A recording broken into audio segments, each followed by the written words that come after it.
వచ్చేసాము. ఆ train journey views అయితే లైఫ్ టైం ఎక్స్పీరియన్స్లా అనిపించినాయి.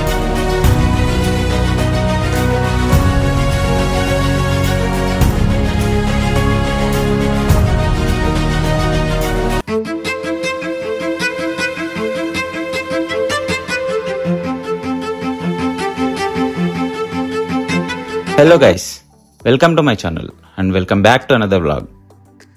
ప్రతిరోజు పొద్దున్నే లేచి ఆఫీస్కి వెళ్ళి మళ్ళీ ఈవినింగ్ ఇంటికి వచ్చేసరికి అలసిపోయి అలా దోస్తుగాళ్ళతో బయటకు వెళ్ళి ముచ్చట్లు వేస్తుంటే నా ఫ్రెండ్ గాడు అన్నాడు, మామా ట్రిప్ వెళ్దామని. ఇక అంతే, సడన్గా మా ఫ్రెండ్స్ అందరినీ గ్యాదర్ చేసి ఒక్క రోజులో ప్లాన్ అంతా సెట్ చేసి ఇట్లా ఈవినింగ్ 7కి సంగారెడ్డి నుంచి స్టార్ట్ అయిపోయినాం. ఇంతకీ మా డెస్టినేషన్ ఏంటో చెప్పలేదు కదా, అదే వింటర్ సీజన్లో తప్పకుండా విజిట్ చేయాల్సిన ప్లేసెస్లో ఒకటైన అరకు వ్యాలీ. అట్లా సంగారెడ్డిలో కార్ ఎక్కి యాక్సిలరేటర్ దొక్కితే 20 నిమిషాల్లో ఔటర్ రింగ్ రోడ్ ఎక్కినాం.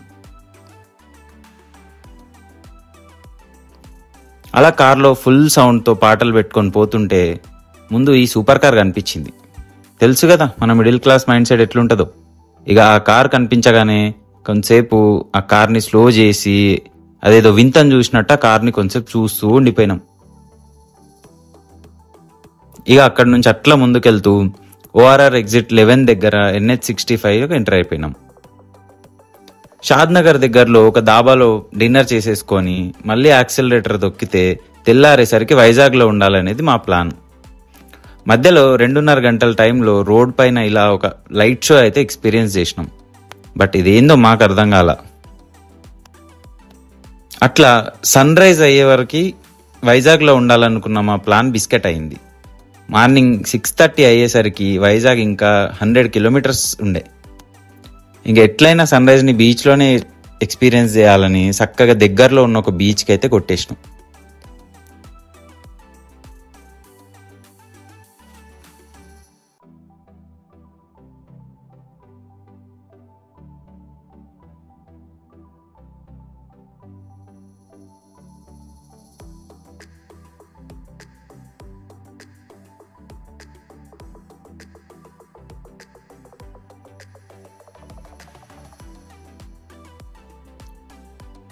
దారిలో లొకేషన్లు మాత్రం హైలైట్ ఉండే, కానీ ఆ ఊర్లో తాతలు మాత్రం రోడ్డు పక్కన చెంబు పట్టుకొని మాకు పెద్ద సినిమా చూపించారు. ఆ సినిమా చూడలేక ఫాస్ట్గా వెళ్దామంటేనేమో రోడ్డు మరీ దారుణం, 30 కిలోమీటర్ల స్పీడ్ దాటనీయలేదు.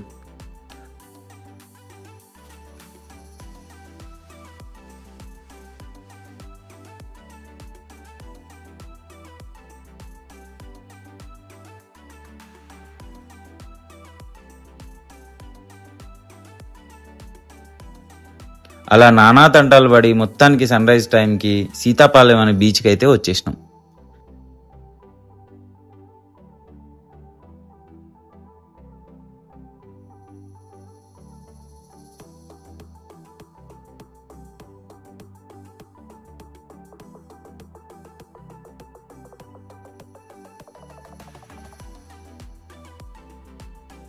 బీచ్ అంతా నీట్గా లేదని చెప్పాలి, బట్ ఆ సన్ రైజ్ వ్యూ మాత్రం వర్త్ అనిపించింది.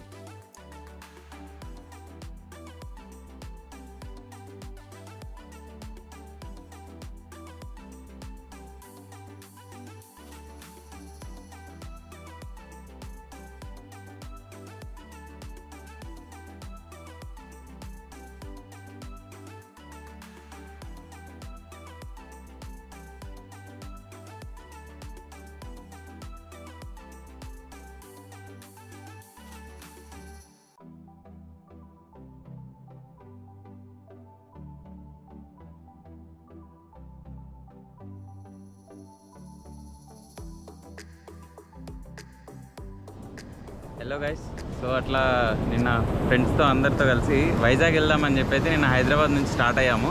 నిన్న ఈవినింగ్ 6 o'clock అట్లా స్టార్ట్ అయ్యాము. మార్నింగ్ సన్ రైజ్ వరకు అంటే వైజాగ్ బీచ్లో ఉండేటట్టు ప్లాన్ చేసాము యాక్చువల్గా.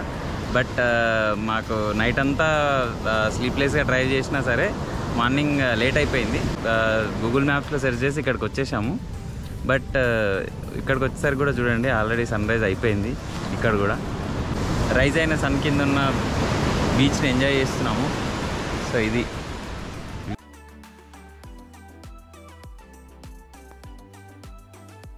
అలా జరసేపు ఆ బీచ్లో టైంపాస్ చేసి వైజాగ్కి స్టార్ట్ అయిపోయినాం. అరౌండ్ 11:30కి వైజాగ్ రీచ్ అవ్వగానే ఫ్రెష్ అవ్వడానికి ఆర్కే బీచ్ దగ్గరలో ఉన్న ఒక రూమ్ తీసుకున్నాం. త్వరగా ఫ్రెష్ అప్ అయిపోయి ఫస్ట్ సింహాచలం టెంపుల్కి స్టార్ట్ అయిపోయినాం. ఒక 40 నిమిషాల జర్నీ తర్వాత మొత్తానికైతే సింహాచలం కొండపైకి వచ్చేసినాం. దారిలో కొండ ఎక్కుతుంటే వ్యూస్ ఉన్నాయి, సూపర్బ్ అసలు.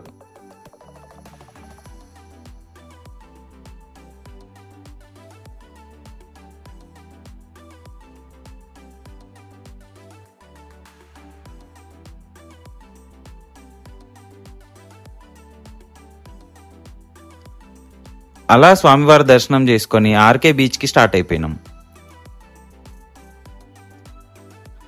వైజాగ్లో ఆర్కే బీచ్ అని, బీచ్ రోడ్ అని సినిమాల్లో చూస్తుంటే మస్తు ఫీల్ ఉంటుండే. ఇక ఫస్ట్ టైం వైజాగ్ వచ్చిన ఎక్సైట్మెంట్లో సీదా ఆర్కే బీచ్కి వెళ్ళినాం. అబ్బే, సినిమాల్లో చూపించినంత లేదండి ఇక్కడ. టు బీ ఫ్రాంక్, నా లైఫ్లో నేను ఎక్స్ప్లోర్ చేసిన బీచ్లో ద వర్స్ట్ బీచ్ అంటే ఇదే. ఈ బీచ్లో ఎక్కడ చూసినా డ్రైనేజ్ కంప్ వస్తుందా అనుకున్నా. చూస్తే మొత్తం వైజాగ్ సిటీ డ్రైనేజ్ అంతా ఈ వాటర్లోనే కలుపుతున్నారు. వాటర్ కూడా చాలా మురికిగా అనిపించాయి. ఇక ఆ లోపే చీకటి పడిపోయింది. ఇంకా డిసప్పాయింట్మెంట్తో పక్కనే ఉన్న అక్వేరియంకి వెళ్ళినాం. అక్కడ ఉన్న రకరకాల చేపలను చూసి అట్లా కొంచెంసేపు ఫొటోస్ అండ్ వీడియోస్ తీసుకొని అక్కడ నుంచి మా రూమ్కి వెళ్ళిపోయాను.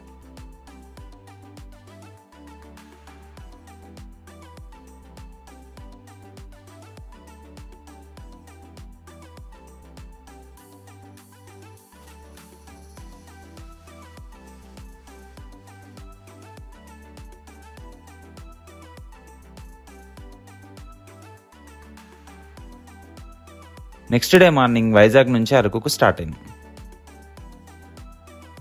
ఆ ట్రైన్ జర్నీ వ్యూస్ అయితే లైఫ్ టైం ఎక్స్పీరియన్స్లా అనిపించినాయి. అట్లా 2 days అరకు మొత్తం ఎక్స్ప్లోర్ చేసి మళ్ళీ రిటర్న్ వైజాగ్ వచ్చినాం. ఇక ఫస్ట్ డే మిస్ అయిన submarine museum and Kailasagiri hill అయితే వెళ్ళిపోయినాం. కైలాసగిరి హిల్ పై నుండి వైజాగ్ సిటీ వ్యూని ఎంజాయ్ చేద్దామని రోప్ వే ఎక్కినాం. అబ్బాబ్బాబ్బాబ్బాబ్బా, అంత హైట్ నుంచి వైజాగ్ సిటీ, పక్కనే ఉన్న బే ఆఫ్ బెంగాల్, ఆ సీ వ్యూ అయితే అమేజింగ్ ఉండే. మొత్తానికి మా ట్రిప్ అయితే ఇలా జరిగిన ఉండే. అండ్ వైజాగ్లో మా ఎక్స్పీరియన్స్ ఇలా ఉండే. మేము అరకులో స్పెండ్ చేసిన 2 days వ్లాగ్ని ఒక సపరేట్ వీడియోగా అప్లోడ్ చేస్తున్నా. అది కూడా చూసి ఎంజాయ్ చేయండి. ఈ వీడియో నచ్చితే తప్పకుండా లైక్ చేసి ఛానల్ని సబ్స్క్రైబ్ చేసుకోవడం మాత్రం మర్చిపోకండి. Stay tuned. ముందు మరింత మంచి కంటెంట్తో మీ ముందుకు వస్తాను.